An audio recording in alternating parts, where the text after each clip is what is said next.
Good morning प्यारे बच्चों, आप सबका स्वागत करता हूं वीडियो में। आज हम पढ़ेंगे 11th क्लास के व्यवसाय अध्ययन सब्जेक्ट के अंतर्गत दूसरा पाठ व्यवसायिक क्रियाओं का वर्गीकरण। व्यवसायिक क्रियाओं का वर्गीकरण, क्लासिफिकेशन ऑफ बिजनेस एक्टिविटी। व्यवसाय के अंदर हम दो चीज़ें जो हैं वो मेनली इंक्लूड करते हैं, इंडस्ट्री और कॉमर्स, यानी कि उद्योग और वाणिज्य। उद्योग का मतलब हो गया चीज़ों के प्रोडक्शन से, और कॉमर्स का मतलब हो गया वो जो प्रोडक्ट की गई चीज़ें हैं, जो बनाई गई चीज़ें हैं, उनको कस्टमर तक पहुंचाने से। तो आज हम इस चैप्टर के अंदर क्या क्या कवर करने वाले हैं? व्यवसायिक क्रियाओं का प्रकार, उद्योग, उद्योगों के प्रकार, वाणिज्य का अर्थ, वाणिज्य के अंग, और उद्योग, वाणिज्य और व्यापार में अंतर। तो चलिए शुरू करते हैं। सबसे पहले व्यवसायिक क्रियाएं दो हिस्सों में डिवाइड किया था। अभी मैंने आपको बताया था व्यवसाय का मतलब इंडस्ट्री और कॉमर्स को मिलाकर बना गया है। उद्योग और वाणिज्य दोनों को मिला दें तो व्यवसायिक क्रियाएं आ जाती हैं। वहीं वाणिज्य को फिर हम आगे दो हिस्सों में बांट देते हैं, व्यापार और व्यापार में सहायक क्रियाएं। वस्तुओं का उत्पादन करने और उनको उत्पादन स्थान तक पहुंचाने, यानी कि उपभोक्ताओं की पहुंच तक पहुंचाने की जितनी भी क्रियाएं की जाती हैं वो सब व्यवसायिक क्रियाएं यानी कि व्यवसाय के अंतर्गत आती हैं। उत्पादन संबंधी क्रियाओं को उद्योग कहा जाता है और उत्पादित वस्तुओं को उपभोक्ताओं तक यानी कि कस्टमर तक, कंज्यूमर तक पहुंचाने की क्रिया को हम कॉमर्स यानी कि वाणिज्य के नाम से जानते हैं, जैसा कि चित्र में दर्शाया गया है। चलिए डिटेल में शुरू करते हैं। सबसे पहले हमारा आ जाता है उद्योग क्या है, व्हाट इज द इंडस्ट्री। वे समस्त क्रियाएं जिनके माध्यम से कच्चे माल को तैयार माल में परिवर्तित किया जाता है उद्योग कहा जाता है। या फिर कहें तो उद्योग से तात्पर्य वस्तुओं के उत्पादन और निर्माण से है, या फिर वे सभी आर्थिक क्रियाएं जो वस्तुओं और सेवाओं का उत्पादन करती हैं उद्योग कहलाती हैं। उद्योगों के अंतर्गत प्रकृति द्वारा प्रदान किए गए पदार्थों के रूप में उपयोगिता सृजन करके उन्हें उपभोग योग्य बनाया जाता है। ठीक है, तो प्रकृति के द्वारा जो चीज़ें हमें मिली हैं उनको हमारे लिए यानी कि कस्टमर के लिए उपयोगिता बनाए रखने के लिए जो चीज़ें भी, जो भी एक्टिविटीज सारी की सारी की जाती हैं वो सभी उद्योग की श्रेणी में आती हैं। तो उद्योगों के अंदर जो है वो तीन प्रकार के माल तैयार होते हैं हमारे। सबसे पहला है उत्पादक माल, इसको पूंजीकृत माल भी कहा जाता है। जिन वस्तुओं को दूसरे उद्योगों द्वारा उत्पादन के लिए प्रयोग किया जाता है उन्हें उत्पादक वस्तुएं कहते हैं। जैसे कि मशीनरी हो गई, मशीनरी बनाई जाती है कहीं और लेकिन उसका यूज़ किया जाता है कहीं और। प्लांट हो गया, या कोई भी टूल हो गया, यंत्र वगैरह हो गए। टूल बनाने की फैक्ट्री अलग होगी लेकिन टूल कहाँ यूज़ हो रहे हैं, मान लो पेचकस है, पेचकस बनाने की फैक्ट्री जो है मान लो अहमदाबाद में है, लेकिन वो पेचकस कहाँ यूज़ हो रहा है, वो जो बिजली का काम करता है वो उसको यूज़ कर रहा है, वो फिर कहीं पर भी हो सकता है, इंडिया में, विश्व में, किसी भी सिटी में, किसी भी गांव के अंदर। तो वो उत्पादक माल हमारे कहलाते हैं। फिर दूसरा हमारा माल आ जाता है उपभोक्ता माल, कंज्यूमर गुड्स। जिन वस्तुओं को सीधा उपभोग में लाया जा सकता है उन्हें उपभोक्ता माल कहते हैं। जैसे कि डबल रोटी, कपड़ा, दवाइयाँ, यानी कि सीधा कंज्यूमर तक पहुंच गई, वो सीधा जो है वो उपभोक्ता तक चीज़ें पहुंच गई, फैक्ट्री में बनते ही। और तीसरा मध्यवर्ती माल, इंटरमीडिएट गुड्स। कई उद्योग ऐसी वस्तुओं का भी उत्पादन करते हैं जिनको किसी दूसरे उद्योग में प्रोसेस करके कोई नई वस्तु बनाई जाती है। ऐसी वस्तुओं को हम मध्यवर्ती वस्तुएं कहते हैं। जैसे कि प्लास्टिक, यानी कि प्लास्टिक बना कोई और रहा है, उस प्लास्टिक का यूज़ कोई और कर रहा है। जैसे कि मान लो इस्पात का जो है वो कारखाना जो है वो किसी कंपनी का है, उस इस्पात को मोटरसाइकिल, कार, ट्रक, बसेस आदि बनाने के लिए प्रयोग में लाया जा रहा है, तो वो क्या कहलाएंगी? मध्यवर्ती माल। रबड़ हो गया, एल्यूमिनियम हो गया, इस प्रकार की सारी चीज़ें हमारी मध्यवर्ती माल कहलाती हैं। फिर उद्योगों के प्रकार डायग्राम से समझिए, फिर उसको डिटेल में समझते हैं। उद्योगों को जो है वो हमने तीन प्रकार की श्रेणियों में बांटा है, प्राथमिक उद्योग, गौण उद्योग और तृतीय श्रेणी के उद्योग, या फिर इनको हम सेवा उद्योग के नाम से भी हम जानते हैं। तो प्राथमिक उद्योग सबसे पहले हम पढ़ते हैं। प्राथमिक उद्योगों में वे क्रियाएं सम्मिलित की जाती हैं जिनके द्वारा जो हमने सबसे पहला पॉइंट बनाया हमारा प्राथमिक उद्योग, गौण उद्योग और तृतीय श्रेणी, ये तीनों ही प्रकार की जो हैं वो हमारे उद्योग होती हैं। इनके जो हैं वो सब हो गए, जैसे कि जैनिक उद्योग हो गया, जैसे कि पशुपालन, मुर्गी पालन, पौधारोपण। फिर निष्कर्षण उद्योग हो गया, खनन, खुली खान, कृषि। फिर निर्माणी उद्योग में आ जाते हैं, जैसे कि चीनी, सीमेंट, कपड़ा। रचनात्मक उद्योग में आ जाते हैं भवन, सड़क, पुल, यातायात, बैंकिंग। ये सभी जो हैं वो तृतीय श्रेणी के उद्योग में आ जाते हैं। इनको हम अब डिटेल में पढ़ते हैं एक एक उठाकर कि क्या क्या चीज़ें होती हैं। सबसे पहले हम प्राथमिक उद्योग को लेते हैं। प्राथमिक उद्योग में वे क्रियाएं सम्मिलित की जाती हैं जिनके द्वारा प्राकृतिक साधनों, नेचुरल रिसोर्सेज का प्रयोग करके अन्य उद्योगों के लिए कच्चा माल तैयार किया जाता है। यानी कि जो अशोधित कच्चे माल का उत्पादन करते हैं, जिनको पहले यूज नहीं किया गया है, उनको हम उनसे जो उत्पाद बाद में बनाए जाएंगे उनको हम प्राथमिक उद्योग के नाम से जानते हैं। देखिए, प्राथमिक उद्योग प्राकृतिक संसाधनों का प्रयोग करके अन्य उद्योगों के लिए कच्चा माल उपलब्ध करवाता है। यानी कि प्राकृतिक रूप से जो हमें चीजें मिल रही हैं उनका वो यूज करता है और उसका कच्चा माल दूसरे जो इंडस्ट्रीज हैं उससे जुड़ी हुई उनको उपलब्ध करवाता है। जैसे उदाहरण के लिए जेनेटिक उद्योग, जेनेटिक इंडस्ट्री। जेनेटिक हिंदी में बोला जाता है, जेनेटिक अंग्रेजी में। उद्योगों का अभिप्राय उन उद्योगों से है जिनके अंतर्गत पशुओं, वनस्पतियों की नस्ल में सुधार करने और उन्हें और ज्यादा उपयोगी बनाने का किया जाता है। उदाहरण है ये। इन उद्योगों में मुर्गी पालन आ जाता है, पशुपालन आ जाते हैं, पौधारोपण इत्यादि, ये सारे के सारे आ जाते हैं। जेनेटिक्स से जुड़ी हुई सारी इंडस्ट्रीज जो हैं वो हमारी आ जाती हैं प्राथमिक उद्योग के अंतर्गत। फिर दूसरी आती है हमारी निष्कर्षण उद्योग। कौन से होते हैं? वे उद्योग होते हैं जिनके अंतर्गत पृथ्वी, जल या फिर वायु आदि पदार्थ निकाला जाता है, जैसे कि हमारी खाने हो गई, या फिर कोयले की कुएं, खाने जो हैं वो हमारी सबसे ज़्यादा जो है वो झारखंड हमारे स्टेट में, इंडिया में पाई जाती हैं। फिर लोहा हो गया, गैस हो गई, तेल इत्यादि निकालना हो गया, या फिर खुली खानों से पत्थर निकालना आ गया। ये सारी की सारी क्या कहलाती है? हमारी निष्कर्षण उद्योग। ये हमारे प्राथमिक उद्योग में आते हैं। तो हमारे पास में ये दो प्रकार के प्राथमिक उद्योग जो होते हैं, जेनेटिक के ऊपर काम करते हैं, पशुपालन, मुर्गी पालन, पौधारोपण इत्यादि हो गए। निष्कर्षण उद्योग हमारे हो गए जैसे कि प्राकृतिक साधनों का प्रयोग करते हुए, जैसे कि कोयले की खदानें हो गई, लोहा हो गया, गैस इत्यादि हो गई, जो प्राकृतिक रूप से हमें जो है वो पृथ्वी से हमें प्राप्त होती हैं। फिर हमारा दूसरा आ जाता है गौण उद्योग, सेकेंडरी इंडस्ट्रीज। पहले से उत्पादित वस्तुओं का प्रयोग करके नई वस्तुओं का निर्माण करना, यानी कि प्राथमिक के बाद में सेकेंडरी आ गया। गौण उद्योगों से अभिप्राय पहले से उत्पादित वस्तुओं का प्रयोग करके नई वस्तुओं का निर्माण करना है। जैसे कि कपास का उत्पाद करना प्राथमिक उद्योग की श्रेणी में आ जाएगा, और उस कपास से जब हम कपड़ा बनाएंगे तो फिर वो हमारा सेकेंडरी इंडस्ट्री यानी कि गौण उद्योग के अंतर्गत आ जाएगा। ये भी हमारी दो प्रकार की होते हैं। पहला निर्माणी उद्योग, मैन्युफैक्चरिंग इंडस्ट्रीज। निर्माणी उद्योग से क्या अभिप्राय हमारा है? जिसमें कच्चा माल यानी कि अर्धनिर्मित, जो सेमी फर्निश्ड जिसको हम बोलते हैं, पूर्ण रूप से तैयार नहीं है, जो मशीनों और मानव की सहायता से जो है वो तैयार माल में परिवर्तित किया जाता है। जैसे कि कपास से कपड़ा, कच्चे लोहे से इस्पात, या फिर इस्पात से कोई बाइक, मोटरसाइकिल, गाड़ियाँ, ट्रक वगैरह बनाना, गन्ने से चीनी बनाना, बांस से कागज बनाना, या फिर पत्थर से सीमेंट, यानी कि कुछ ना कुछ नया निर्माण कर रहे हैं वो। इसको हम 4 हिस्सों में बांट सकते हैं निर्माणी उद्योग को। विश्लेषणात्मक उद्योग में, जिसके अंतर्गत एक वस्तु से अनेक प्रकार की वस्तुओं का निर्माण किया जाता है, जैसे कच्चे तेल से पेट्रोल, डीजल, जो मिट्टी का तेल होता है हमारा, गैसोलीन इत्यादि, वो हम निर्माण कर लेते हैं। फिर प्राविधिक उद्योग हमारे आ जाते हैं, प्रोसेसिंग इंडस्ट्रीज, इसी निर्माणी उद्योग के अंतर्गत, जिसके अंतर्गत जितने कच्चे भी होते हैं, कच्चे माल, उनके विभिन्न उत्पाद प्रक्रिया से निकालकर उपयोगी वस्तुएं तैयार की जाती हैं, जैसे कि गन्ने से चीनी तैयार कर लेना।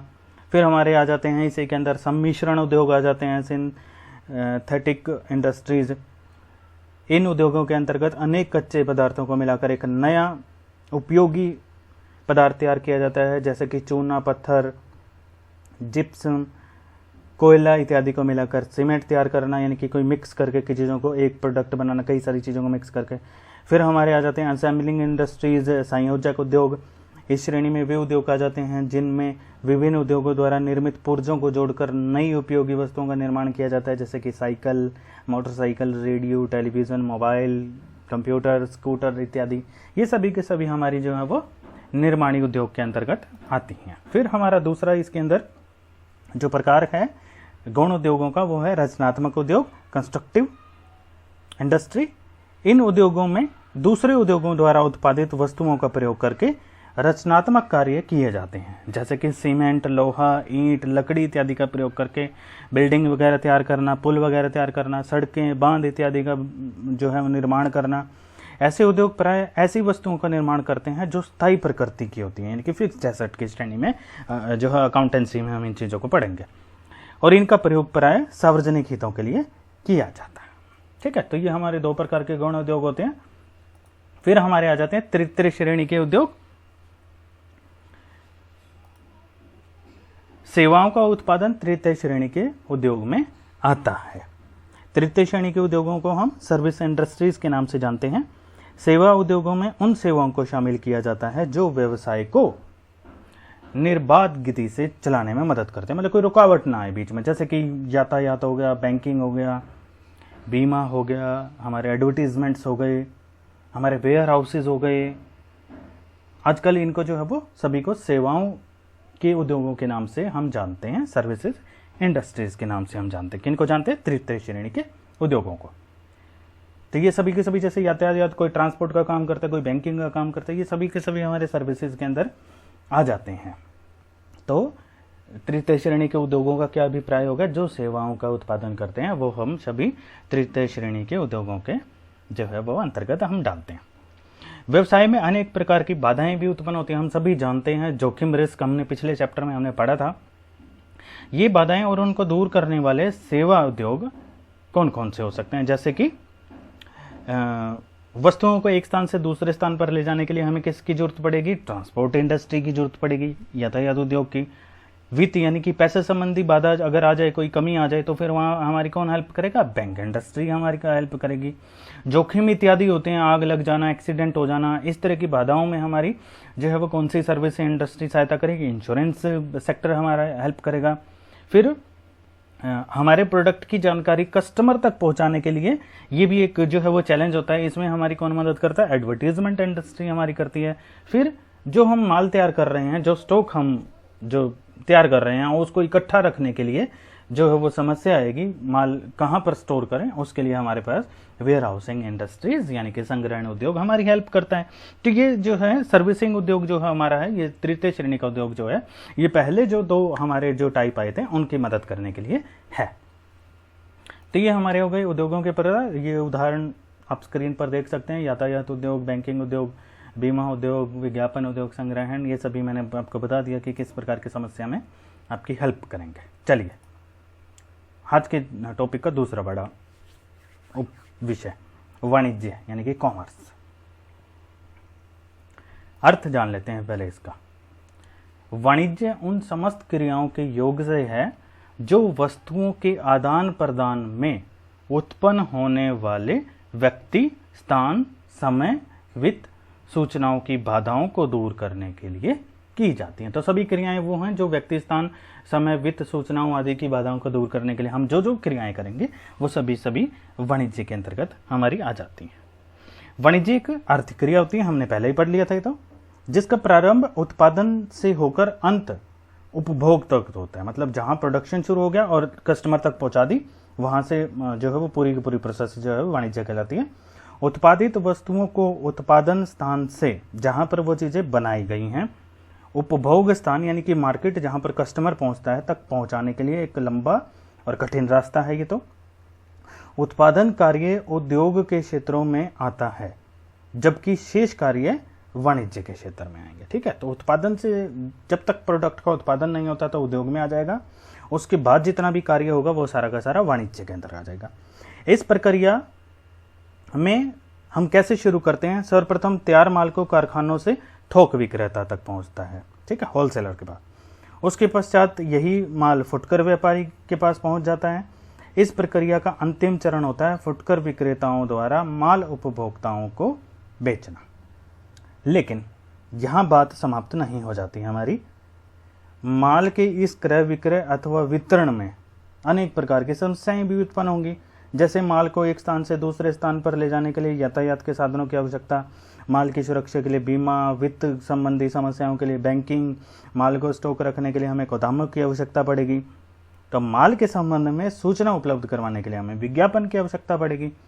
इस प्रकार वाणिज्य के अंतर्गत वस्तुओं का क्रय विक्रय और उससे संबंधित सभी समस्याओं को दूर करने के लिए की जाने वाली समस्त क्रियाएं वाणिज्य कहलाती हैं।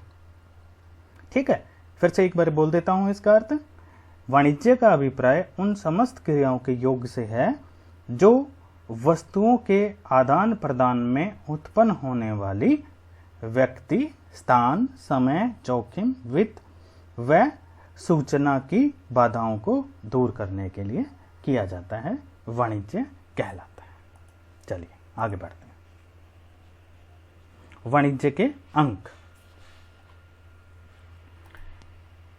सबसे पहला व्यापार और दूसरा है हमारा अंग व्यापार की सहायक क्रियाएं। तो हमारे वाणिज्य के कितने अंग हो गए? हमारे वाणिज्य के 2 अंक हो गए, अंग हो गए, कंपोनेंट्स ऑफ कॉमर्स अंग्रेजी में बोले तो व्यापार यानी कि ट्रेड, और व्यापार में सहायक क्रियाएं एक्सिलरीज टू ट्रेड। चलिए पहले वाले अंक के ऊपर चलते हैं हम। व्यापार यानी कि ट्रेड। पहले व्यापार के टाइप्स में जाने से पहले थोड़ा सा इसका अर्थ बता देता हूं। व्यापार का साधारण सा है बिल्कुल। व्यापार का अर्थ लाभ प्राप्ति के उद्देश्य से वस्तुओं के क्रय विक्रय से। ठीक है, बिल्कुल साधारण सा एक लाइन में याद रह सकता है। व्यापार का अर्थ लाभ प्राप्ति के उद्देश्य से वस्तुओं के क्रय विक्रय से, यानी कि वस्तुओं की खरीद बेच जो हो रही है किस उद्देश्य से? लाभ प्राप्ति के उद्देश्य से। या फिर मैं कहूं तो व्यापार का अभिप्राय क्रेता और विक्रेता दोनों के पारस्परिक लाभ हेतु वस्तुओं और सेवाओं के विनिमय यानी कि एक्सचेंज, लेन देन से है। जो व्यक्ति इन क्रियाओं को करते हैं उन्हें हम व्यापारी कहते हैं तथा उनकी क्रियाओं को व्यापार कहते हैं। व्यापार छोटे से बड़े, बड़े से बड़े स्तर पर किया जा सकता है। जैसे कि एक व्यक्ति रेहड़ी पर माल रखकर बेचता है तो वो भी व्यापार है। गलियों में खुली हुई छोटी छोटी दुकानों को भी व्यापार के अंग मान लेते हैं हम। या फिर बाजारों में बड़े बड़े शोरूम, डिपार्टमेंटल स्टोर जैसे कि इजी डे हो गया या विशाल मेगा मार्ट्स हो गया या बहुत बड़े बड़े जो मॉल हो गए, वो सभी के सभी व्यापार के अंग कहलाएंगे। यही भी नहीं, व्यापार स्थानीय स्तर से लेकर राज्य स्तर और राष्ट्रीय स्तर जो हम अभी पढ़ेंगे, जैसे कि सबसे पहला हमारा आ गया देसी व्यापार जिसको हम कहेंगे होम ट्रेड। जब वस्तुओं का क्रय विक्रय किसी देश की सीमाओं के अंदर ही किया जाता है तो हम उसे देशी व्यापार कहते हैं। 3 प्रकार का होता है ये देसी व्यापार। स्थानीय व्यापार। स्थानीय व्यापार किसी गांव, कस्बे या जिले तक सीमित रहता है। इस व्यापार के अंतर्गत दैनिक उपभोग एवं नाशवान प्रकृति की वस्तुएं आती हैं, जैसे कि ताजे फल हो गए, मिठाइयाँ, दूध, सब्जियां आदि जो हम डेली रूटीन में हम यूज़ करते हैं। फिर राज्य व्यापार आ जाता है, इसका दूसरा टाइप देसी व्यापार का। स्थानीय व्यापार से ऊपर उठकर जब एक व्यापारी राज्य स्तर पर व्यवहार करने लगता है, व्यवहार कह सकते हैं, व्यापार कह सकते हैं, तो वह राज्यीय या फिर प्रांतीय व्यापार कहलाता है। जैसे कि किसी राज्य के विभिन्न जिलों के मध्य होने वाला व्यापार। उदाहरण के लिए अनाज हो गया, दालें हो गई या फिर बर्तनें हो गई। जैसे पीतल के बर्तन रेवाड़ी में बनाए जाते हैं तो वहाँ से बर्तन जो है वो दूसरे डिस्ट्रिक्ट्स में पहुँचाना, तो फिर हम उसको कहेंगे स्टेट ट्रेड। और तीसरा आ जाएगा इसमें इंटरस्टेट यानी कि अंतर्राज्यीय, जब व्यापार एक ही देश के विभिन्न राज्यों के अंतर्गत व्यापार करते हैं तो फिर उसको अंतर्राज्यीय व्यापार कहते हैं। जैसे कि सेब जो है वो हिमाचल से देश के विभिन्न राज्यों के अंदर जो है वो पहुंचाए जाते हैं। तो 3 टाइप मैंने आपको इसको बताई हैं देसी व्यापार की, स्थानीय व्यापार, राज्यीय व्यापार और अंतर्राज्यीय व्यापार। ठीक है, और इन तीनों को अगर हम मिला दें तो थोक व्यापार और फुटकर व्यापार निकल के आता है। देसी व्यापार के अंतर्गत स्थानीय, राज्य और राष्ट्रीय, जिसको अंतर्राज्यीय व्यापार कहा गया, तीनों भागों को जो है वो फुटकर व्यापार के अंतर्गत हम शामिल कर लेते हैं। थोक व्यापार से क्या अभिप्राय होता है? ऐसे व्यापार से जिसके अंतर्गत थोक व्यापारी बड़ी मात्रा में उत्पादकों अथवा निर्माताओं या उनके अधिकृत एजेंटों से माल खरीदकर थोड़ी थोड़ी मात्रा में फुटकर यानी कि रिटेलर्स व्यापारी को बेचता है।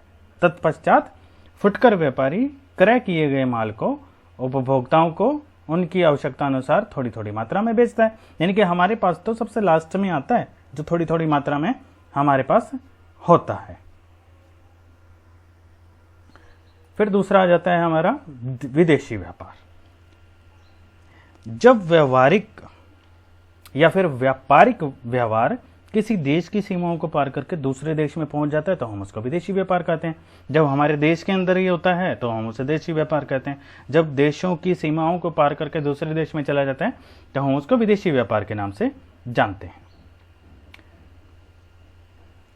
विदेशी व्यापार का महत्व जो है वो डे टू डे जो है वो दिन प्रतिदिन बढ़ता चला जा रहा है। कारण बहुत ही आसान है, बहुत ही सरल है कि कोई भी देश ऐसा नहीं है जो अपनी आवश्यकताओं की सभी वस्तुओं का उत्पादन स्वयं कर सके।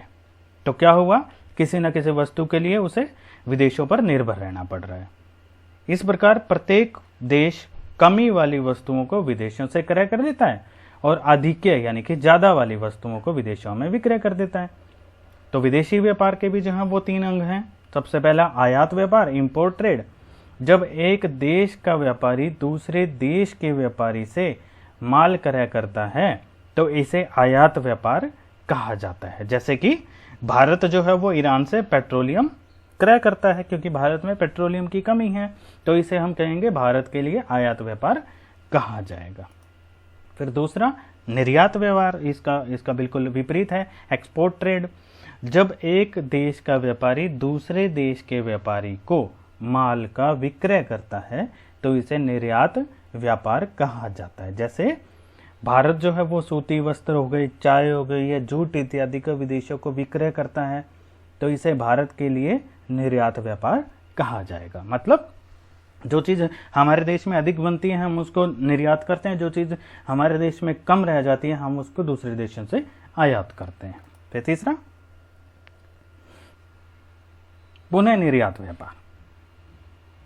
जब एक देश द्वारा माल किसी अन्य देश से आयात करके किसी तीसरे मध्यस्थ जब एक देश द्वारा माल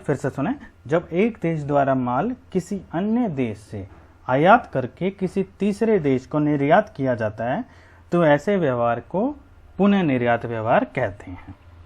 इस प्रकार के व्यापार में एक देश 2 देशों के बीच में मध्यस्थ का कार्य करता है तथा माल बंदरगाह पर उतरवाकर या फिर बिना उतरवाए ही निर्यात कर देता है। उदाहरण अगर इसमें हम लेना चाहें तो इंग्लैंड दक्षिण अफ्रीका से माल आयात करके अन्य यूरोपीय देशों में निर्यात करता है। यानी कि इंग्लैंड अफ्रीका से खरीद रहा है, इंग्लैंड प्रोडक्शन नहीं कर रहा किसी चीज़ों की। इंग्लैंड ने क्या किया, अफ्रीका से माल खरीदा और यूरोप की अन्य कंट्रीज हो गई जैसे कि फ्रांस, स्पेन, इटली इत्यादि, वहाँ पर जो है उन चीज़ों को सेल कर रहा है। तो इस प्रकार के व्यापार को हम पुनः निर्यात व्यापार कहते हैं। तो ये हमारे व्यापार के टाइप हो गए। अब व्यापार की सहायक क्रियाएं, एक्सिलरीज ऑफ ट्रेड, हमारी वाणिज्य का दूसरा पॉइंट। डायग्राम से समझेंगे, बड़ी आसानी से समझ में आएगा। व्यापार वाणिज्य में व्यापार के साथ साथ व्यापार की सहायक क्रियाओं को भी शामिल किया गया। ऐसी सभी क्रियाएं जो व्यापार में आने वाले विभिन्न बाधाओं को दूर करने के लिए की जाती हैं व्यापार की सहायक क्रियाएं कहलाती हैं। तो व्यापार के विभिन्न प्रकार की बाधाएं आ सकती हैं। मैंने आपके आगे जो है वो डायग्राम में दिखाई हैं 6 प्रकार की बाधाएं। इन्हीं 6 को हम समझने का प्रयास करेंगे। तो क्या हुआ, व्यापार में आने वाली विभिन्न बाधाओं को दूर करने के लिए जो है वो सहायक क्रियाएं की जाती हैं। तो अब हम पॉइंट टू पॉइंट जो है वो इन सारी बाधाओं को समझने का प्रयास करते हैं। सबसे पहला व्यक्तियों की बाधाएं आ सकती हैं जिसमें हमें समाधान के लिए हमें क्या चाहिएगा, मध्यस्थता।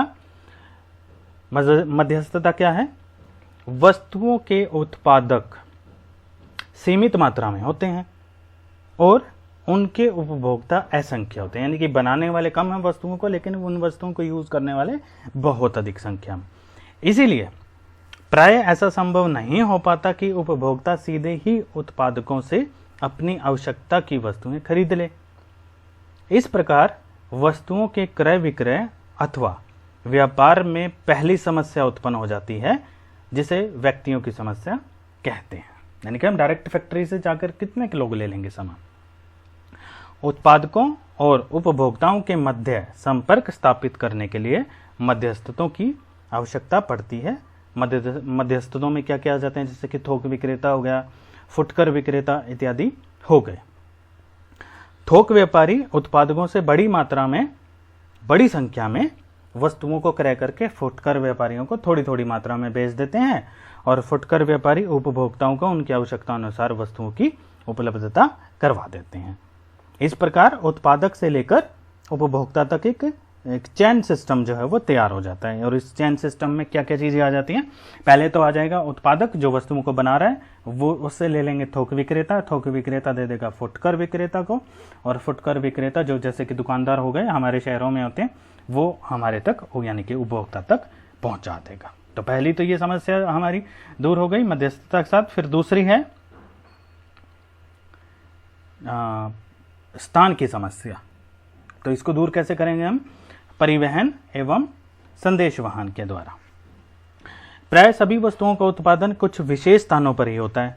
यूं तो है नहीं कि हर जगह बनाई जा रही हैं वो चीज़ें, हर सिटी में नहीं पॉसिबल हैं, जबकि उसके उपभोक्ता जो हैं वो हर सिटी में मिल जाएंगे, हर गांव के अंदर मिल जाएंगे, या फिर कहें तो उत्पादक और उपभोक्ता भौगोलिक रूप से दूर दूर होते हैं। इस प्रकार व्यापार में एक और बाधा उत्पन्न होती है कि वस्तुओं को उत्पादक स्थान से उपभोक्ता स्थान तक कैसे पहुंचाएं। तो इस बाधा को दूर कौन करता है, हमारे ट्रांसपोर्ट उद्योग। परिवहन द्वारा वस्तुओं को उनके स्थान तक पहुंचाने के लिए प्रयोग में लाया जाता है जहां उनकी आवश्यकता होती है।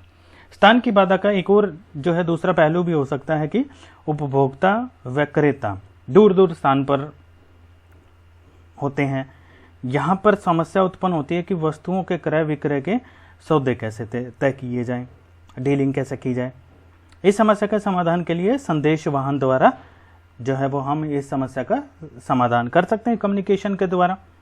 संदेश वाहन में क्या आ जाते हैं हम, जिनसे हम अपना संदेश देते हैं, जैसे कि ईमेल हो गया, मोबाइल्स हो गए, टेलीफोन वगैरह हो गए, पत्र लेखन हो गया, या फिर फैक्स वगैरह हो गई। तो इनकी सहायता से जो है वो हम स्थान की बाधा को हम दूर कर सकते हैं। तो ये कम्युनिकेशन एक इसका जो है वो सोर्स हो गया, समस्या का समाधान हो गया। फिर तीसरे नंबर पे आ जाती है हमारी समय की समस्या, जिसको संग्रहण के द्वारा हम दूर करेंगे। नॉर्मली यह देखा जाता है कि वस्तुओं के उत्पादन तथा उपभोग के मध्य समय की अवधि में काफ़ी अंतर हो सकता है। इसका मुख्य कारण क्या हो सकता है कि कुछ वस्तुओं का उत्पादन एक विशेष मौसम में ही किया जाता है, जबकि उसका उपभोग पूरे वर्ष में नियमित रूप से किया जाता है। जैसे कि चीनी का उत्पादन जो है वो नॉर्मली सर्दियों में किया जाता है, नवंबर से मार्च के बीच में, परंतु इसकी मांग जो है वो पूरे वर्ष तक बनी रहती है। तो इन चीज़ों से बचने के लिए हमें जो है वो वेयर हाउस, संग्रहण, गोदामों इत्यादि की हमें आवश्यकता पड़ती है। फिर चौथे नंबर पे है जोखिम। जोखिम के लिए तो फिर हमें इंश्योरेंस ही चाहिए होता है। वस्तुओं के क्रय विक्रय छोटे स्तर पर हो या फिर बहुत बड़े स्तर पर हो, वस्तुओं के संग्रहण, एक स्थान से दूसरे स्थान पर ले जाना, ये सारी की सारी क्या है, जोखिम भरी जो है वो कार्य हैं सारे। माल क्षति हो सकती है, माल चोरी हो सकता है, आग लग सकती है, या प्राकृतिक रूप से कोई आपदा आ जाए, तो इन सभी की समस्याओं का समाधान हमारे पास में इंश्योरेंस के रूप में है। तो इंश्योरेंस कंपनियां व्यापार में अनेक प्रकार की सुविधाएं प्रदान करती हैं। फिर वित्त संबंधी, पैसा, बिना पैसे तो व्यापार नहीं चलेगा। वित्त को व्यवसाय की रीढ़ की हड्डी माना जाता है। इसकी आवश्यकता कच्चे माल से लेकर, मतलब कच्चा माल जब हम क्रय करते हैं तब हमें पैसे की आवश्यकता पड़ती है, और निर्मित माल के विक्रय तक पड़ेगी। प्राय व्यवसायियों के पास वित्त अपर्याप्त मात्रा में होता है, जिसका उन्हें बाहर से प्रबंधन करना पड़ता है। इस प्रकार क्रय की गई वस्तुओं का भुगतान दूरस्थ स्थानों पर करने की समस्या उत्पन्न होती है। विदेशों से माल आयात करने पर लेटर ऑफ क्रेडिट की आवश्यकता पड़ती है, जो हम अपने आगे डिटेल में हम पढ़ेंगे। लेटर ऑफ क्रेडिट क्या होता है, साख पत्र। इन सभी बाधाओं को बैंकिंग की मदद से हम जो है वो बैंक्स की मदद से हम इन सभी समस्याओं को सुलझा सकते हैं। व्यापार हमने पढ़ा देशी विदेशी, तो उनका पैमाना बहुत बड़ा है, दूर दूर तक फैले हुए हैं। तो वित्तीय आवश्यकताओं को पूरा करने के लिए हम केवल बैंकों पर निर्भर नहीं रह सकते। कंपनियां वित्त प्राप्ति के लिए यानी कि पैसा इकट्ठा करने के लिए अंश यानी कि शेयर्स, ऋण पत्र हो गए, डिबेंचर्स इत्यादि भी समय समय पर जारी करती रहती है। इस माध्यम से वित्त प्राप्ति में शेयर बाजार, स्टॉक एक्सचेंज महत्वपूर्ण भूमिका निभाता है। जैसे कि बॉम्बे स्टॉक एक्सचेंज हमने सुना हुआ, BSE बोलते हैं उसको, एक NSE या नेशनल स्टॉक एक्सचेंज जो दिल्ली में है, तो वो महत्वपूर्ण भूमिका निभाते हैं। इनका पूरे डिटेल में है आगे। क्योंकि शेयर बाजार में अंशों आदि का क्रय विक्रय आसानी से किया जा सकता है, इसलिए लोग कंपनियों में अंश क्रय कर लेते हैं, और क्रय करने का मतलब वित्त समस्या जो है वो कंपनी की दूर होती है। और हमारी आखिरी बाधा क्या हो सकती है? सूचना की बाधा, यानी कि जो प्रोडक्ट हम बना रहे हैं उसकी सूचना हम मार्केट में कस्टमर तक कैसे पहुंचाएं। तो इतनी ज़बरदस्त मतलब आज के टाइम पे कंपटीशन जो है वो व्यवसाय में आ गया है। आप व्यापार में पर्याप्त धन निवेश करके इस इंतजार में बैठे रहें कि ग्राहक स्वयं आपके पास आ जाए, तो पॉसिबल नहीं है। तो ग्राहकों को अपने प्रोडक्ट के प्रति आकर्षित करने के लिए, उनको अपने उत्पादों की पूरी जानकारी देने के लिए हमें एडवर्टीजमेंट नामक समाधान सॉल्यूशन की आवश्यकता पड़ेगी। विज्ञापन संभावित क्रेताओं के ज्ञान में वृद्धि करता है, जिससे ग्राहक एक विशेष वस्तु की ओर आकर्षित होता है और उसे क्रय करता है। तो हमारी समस्या का समाधान जो है वो विज्ञापन करता है। तो ये जो हमारी 6 जो समस्याएं थी, वस्तुओं के क्रय विक्रय में व्यक्ति, स्थान, समय, जोखिम, वित्त, सूचना इत्यादि की जो बाधाएं उत्पन्न होती हैं, तो इनके समाधान भी हमने पढ़ लिए। मध्यस्थ, परिवहन एवं संदेश वाहन और वेयरहाउस, बैंकिंग, बीमा और विज्ञापन आदि की सहायता ले लेते हैं। तो इन सभी क्रियाओं की मदद से हमारी जो है वो ये सभी बाधाएं दूर हो जाती हैं। इन सभी को मिला दें हम तो उसको हम वाणिज्य की संज्ञा दे सकते हैं। चलिए, आज का हमारा लास्ट पॉइंट है, लास्ट टॉपिक है ये हमारा, उद्योग, वाणिज्य और व्यापार में अंतर। तो मैं बेसिस के बारे में आपको बताता हूँ, फिर उसको डिवाइड करता हूँ उसमें। सबसे पहले क्रिया। उद्योग वस्तुओं और सेवाओं का उत्पादन करते हैं। क्या एक्टिविटी करते हैं, मतलब क्रिया का मतलब उद्योग वस्तु और सेवाओं का उत्पादन करते हैं। वाणिज्य वस्तुओं और सेवाओं का वितरण करता है, और व्यापार क्रय विक्रय करता है। दूसरा, पूंजी की आवश्यकता। उद्योगों में बड़ी मात्रा में जो है वो पूंजी की आवश्यकता होती है। वाणिज्य में स्थायी पूंजी कम चाहिएगी और कार्यशील पूंजी ज़्यादा चाहिएगी। उद्योग में दोनों चाहिए, स्थायी और कार्यशील दोनों। और व्यापार में स्थायी पूंजी कम चाहिए होती है, और हमारी कार्यशील पूंजी जो है वो व्यापार की प्रकृति में निर्भर करेगी कि कितना बड़ा है और कितना छोटा है। फिर स्कोप, हमारा क्षेत्र।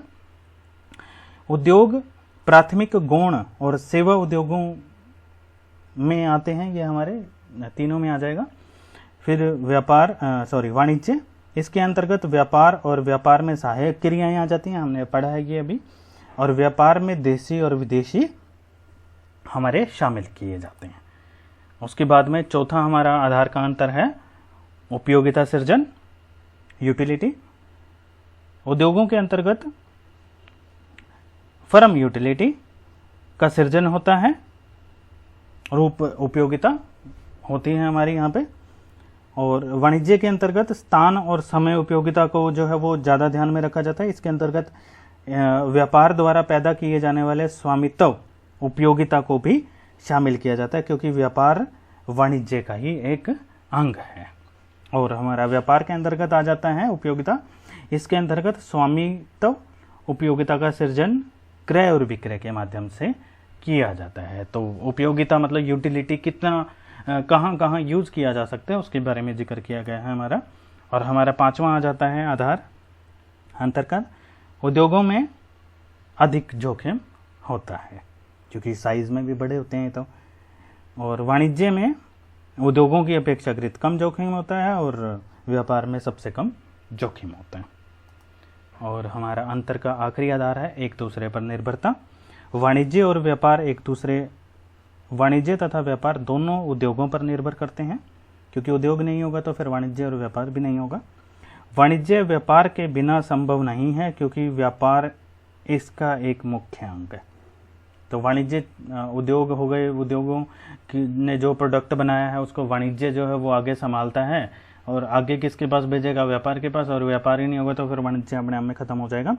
व्यापार के अभाव में वाणिज्य और उद्योग का कोई औचित्य नहीं रह जाता। तो व्यापार ही नहीं होगा तो प्रोडक्ट बनाने और प्रोडक्ट को कस्टमर तक पहुंचाने का कोई औचित्य नहीं रह जाएगा। तो ये था हमारा आज का टॉपिक।